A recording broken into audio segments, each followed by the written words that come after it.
When people go under the hood of a car when it won't start, and then get it to start after saying try it now, what are they actually doing? Well, sometimes it's the old wiggle jiggle on some wires or vacuum hoses. Other times it's a smack or whacker on the sensor or starter.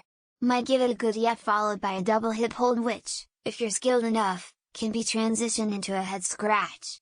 Basically just checking all the items that either provide fuel, air, spark, power, or crank. In my years I've also learned to check the serpentine belt. Many times you're looking over an engine that suddenly died only to realize the belt has done RUNNOFT. Walk from dead car to barbed wire fence. Find loose staple, pull out of old post with jackknife. Find rock same diameter as battery post, hit with bigger rock to spread fence staple to close or slightly bigger than battery post. Tap staple in with rock to tighten battery cable connection. Walk home, have drink of water, smiling because you have free staple. Ride horseback to car 4 miles because you forgot beer in trunk. Tell whichever brother wants car next day where it is. Give horse another carrot. Tapping on the starter solenoid. Basically the little brushes in the starter motor that make the thing go can get stuck, you can unstuck them and perhaps the car will start. It is an old trick from back when starters would randomly fail. You tap the solenoid, fire up the car, drive directly to the auto parts store, buy a new starter, replace it in the parking lot. One guy got a friend of mine's car going. It was his starter. All they did was take a small screwdriver in their changed tire kit. Hit a few times and away they went. My friend took the car to another friend's dad who was a mechanic and they just tightened it. He didn't have a problem with his car for another 4 years when he finally traded it, trying something to maybe fix it. Cars need fuel, air, and spark. Maybe you did something to check or just fuel. Maybe something to ensure there is spark.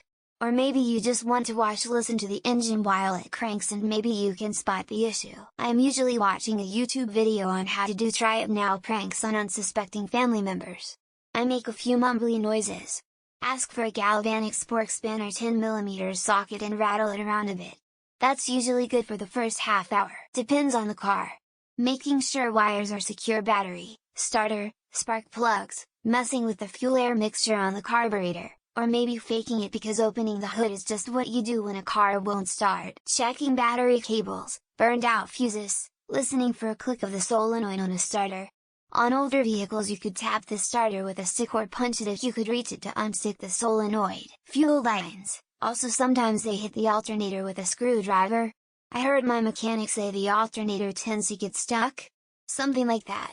But this is all speculation. I know nothing about cars. 90% of the time it won't start because the dipstick has bumped out of phase with the crankshaft.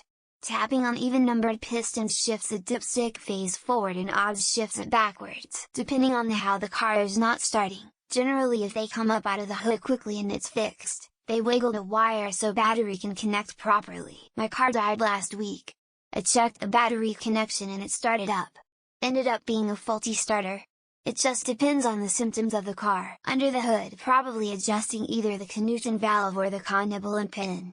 Sometimes it's an easy one and the car is low on blinker fluid. I'm just putting my pointer finger on my temple and jiggling stuff.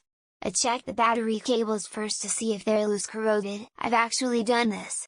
I keep a bag of rats, then I go under the hood and sacrifice one to Umberly. Works almost every time. Honestly, jiggling stuff around, checking basics, giving the engine a few choice words.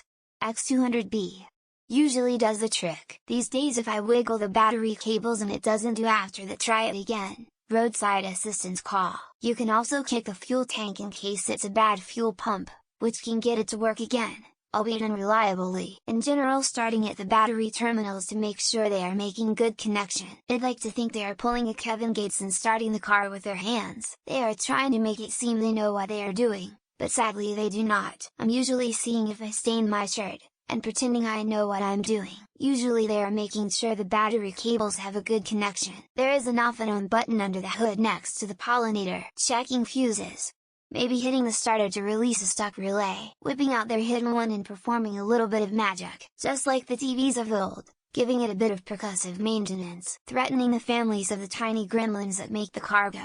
That's a holdover from the days of carbs and shifty distributors. Acting usually, Since this situation rarely happens in real life, Kevin Gates apparently lays his hands on the battery and prays, "Try it now, try it now," flipping the switch under the hood from broken to fixed, checking there's an engine and that it is in fact a car. They jiggled something, likely the battery terminals, unclogging the dried up gasoline that turned into goo, seeing if the neighbor's baby got stuck under the hood. On modern cars, checking the windscreen washer fluid, hit the starter with a hammer while you turn the key,